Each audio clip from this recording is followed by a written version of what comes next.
Okay mga kababayan, Chris Ulo po at welcome back po ulit dito sa ating YouTube channel. Alam nyo mga kababayan, pag usaping politiko ang pinag-uusapan ho, mapa social media, mainstream media, parang unang papasok agad sa utak natin itong nangyayari yung korupsyon sa atin ngayon no? Especially ho rito sa flood control scandal. Na kung saan nagkaroon ho ng anomalya, ha?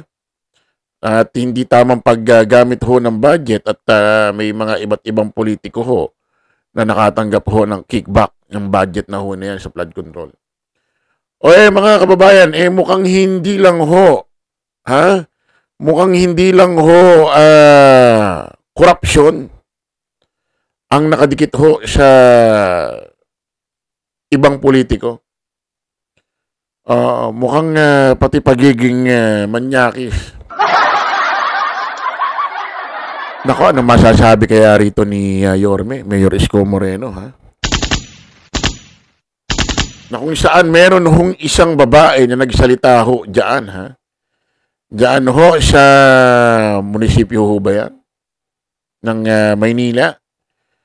Na kung saan, konsehal ito Basahin ho natin itong binalita ho ng 24 oras. Manila Councilor Eunice Castro, ilang beses umanong binastos ng kapwa konsehal na si, pakinggan nga natin kung sino ito. Nako, hindi palalagpasin ni Yorme ito. Alam niyo naman si Yorme, ha? Pakinggan natin, mga kababayan. Hindi lang isa, kundi maraming beses umanong nakaranas ng panghaharas si Manila Councilor Eunice Castro mula sa kapwa niya konsehal na si Ryan Ponce. Ang pagsisiwalat na yan sa pagtutok ni Chino Gaston. Kaya kagalang-galang, Ryan Ponce. Shame on you for treating us women like an object. Wala naman akong pinakitang di maganda sa'yo. Bakit mo ako binabastos? Nanginginig ang boses ni Manila Councilor Eunice Castro nang ihayag sa gitna ng sesyon ng kanilang konseho ang naranasan umano niyang panghaharas mula sa kanyang kapwa konsehal na si Ryan Ponce. Imbes na maayos na pagkamayan ang mangyari, kinamayan niya ako at dinutdot ang aking palad ng ilang beses. Nako. Sa isang punto, di na napigilan ni Castro ang maiyak habang isinasalaysay ang naranasan na anyay hindi lang isang beses nangyari. Gusto lang kitang batiin na ang galing mong magsalita. Suminyales ako sa'yo ng high five, binaba ko anong ginawa mo. Dinot-dot mo na naman yung kamay ko! Bukod dito, tinanong din anya siya ni Ponce. Grabe naman niya. Alam niyo mga kababayan, nung mga nakaraang araw, buwan, no? Especially nung panahon ho ng kampanya, may mga green joke, no? Sino-sino ba yan? Mga iba't ibang politiko, pag tumutungtong sa entablado, ginagawa hong joke ho, yung mga green joke na hindi maganda, ano? Alam niyo na ibig ko sabihin, ano? Yung mga ibang politiko na hinihingi pa nga na explanation ho ng COMELEC yan, ni Chairman Garcia. Ito iba merong talagang body contact, ano? Sipin mo inawakan daw yung palad, tapos dinutdot yung palad. Parang sumenyas ng, parang gano'n, di ba? Alam niyo yun di ba? Yung gano'n, no?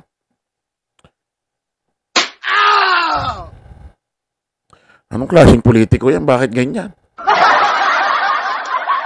Kailangan pagka ganyan pailan ho ng kaso yan sa, pwedeng pailan ho ng kaso yan sa DILG Yan ang pagkakaalam ko. At siguradong action na ni Yorme ito, ha? Siyempre siya ang mayor dyan sa Maynila. Tutuloy natin. Ponce tungkol sa isang uri ng masahe. Tinanong ako ng isang konsehal na kausap natin. Ang sagot ko, hindi ko alam. At ginugel niya ang lumabas, a massage that focuses on the female genitalia. May mga pagkakataon din aniyang pinapansin ni Ponce ang kanyang suot at nagpapadala pa aniya ng random messages. Marami ka ring binurang mga random messages mo sa akin. Katulad ng, nakasitro ka kanina. Good morning, sexy. Inaabangan ko ang suot at buhok mo kanina. Patingin muna ng good morning face mo at pantulog mo para good morning talaga. Sa huli, panawagan ni Castro. Kaya sa mga kapwa ko babae sa lungsod ng Maynila, sa buong Pilipinas at sa buong mundo, hindi nyo kailangan magpanggap para tratuhin kayo ng tama at hindi kayo nag-iisa. Hinihikayat ko kayong lahat, huwag mangamba, huwag magsarili, huwag mag-isa, huwag magkulong, huwag matakot.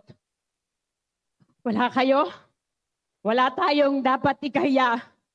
Dapat rito, sa taong abusado sa atin, tinatayuan, tinatawag, nilalabanan sa tamang paraan. Si Manila Vice Mayor Chi Atienza nagpahayag ng pagsuporta kay Castro. Naipadala na rin daw ang issue sa kanilang Committee on Ethics na siyang magsasagawa ng investigasyon. Sabi pa ni Atienza, narinig din daw niya ang pagsisisi ni Ponce at sana ay maging leksyon ito na hindi kukonsintihin ang sexual innuendos sa loob ng konseho. Para sa GMA Integrated News, Chino Gaston, nakatutok, 24 oras. Kung sino mang konsehal na Ponce yan, dapat ho mabigyan ng aksyon. Ang mga politiko ho natin, kaya nandiyan dyan, ay para ho magsilbi sa taong bayan. Magtrabaho. Hindi ho para mangmanyak ng mga kapwa politiko. Akong kamanyakan yun eh. Diba? Akong kamanyakan yun eh. Isipin mo mga kababayan, kung sasakay yung babae, itong Eunice Castro sa mga ganong klaseng hindi magandang biro. Hindi nga biro talaga eh. Hindi biro eh. Yung mga ganong hindi magandang act nung konsehal na Ponce na ito, ano magiging kasunod nun? Diba? Ano magiging kasunod nun? Siyempre, bakit natin ba nasasabi ito? Paano kung anak natin itong si Eunice Castro na nagtatrabaho sa isang government agency? Paano kung asawa natin ito?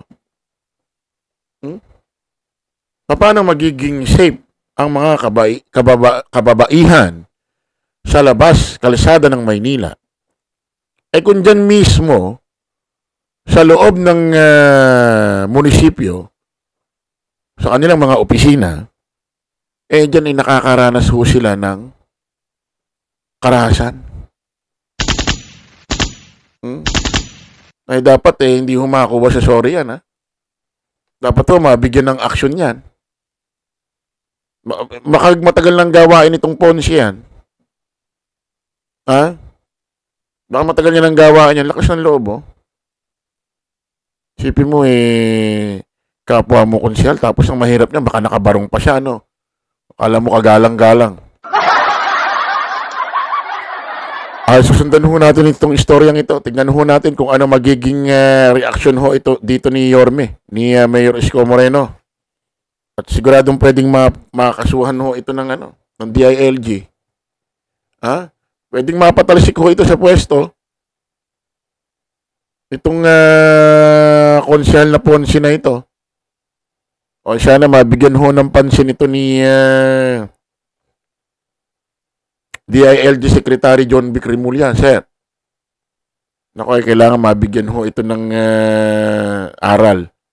Mabigyan ho ito ng tamang kaparusahan.